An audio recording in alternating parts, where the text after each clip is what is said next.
Hello' camera আপোনালোকে চাই আছে এটা ডিজিটেল কেম্পাছ আৰু আজি আপোনালোকক এটা কাহিনী শুনাব লৈছোঁ। কাহিনীটো হ'ল ভৰি কটা যোৱাৰ ভাওজোৰা এগৰাকী ভিক্ষাৰী অৰ্জন কৰিছে কোটি কোটি টকা। 5 অট্টালিকাৰ মালিকনী ভিক্ষাৰীয়ে পালে এহেকা। তো বলক আমি কাহিনীটো ষ্টাৰ্ট কৰোঁ।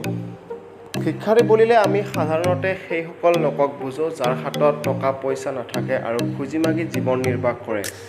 আনৰ দয়াৰ ওপৰত নিৰ্ভৰ কৰি জীৱন পাৰ কৰা এনে ভিক্ষাৰীৰ বেংক একাউণ্টত যেতিয়া প্ৰায় 1.5 কোটি টকা জমা থকা বুলি আপুনি জানিব পাৰে, তেন্তে আপোনাৰ কেনে ভাৱ হয়? এনে এক ঘটনাই পোহৰলৈ আহিছে ইজিপ্তত। gulfnews.com প্ৰতিবেদন অনুসৰি এগৰাকী ভিক্ষাৰীৰ বেংক একাউণ্টত পোৱা গৈছে 1,42,00,000 টকা। আনহাতে ভিক্ষাৰীগৰাকীৰ নিজা নামত আছে 5টাকৈ অট্টালিকা।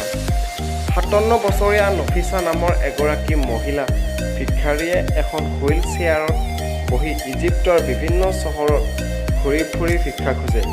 এখন ভৰিৰ মহিলাগৰাকীয়ে এইদৰে বহু বছৰ জুৰি ভিক্ষা কৰাৰ পিছতো এদিনাখন ওলাই পৰে স্বৰূপ।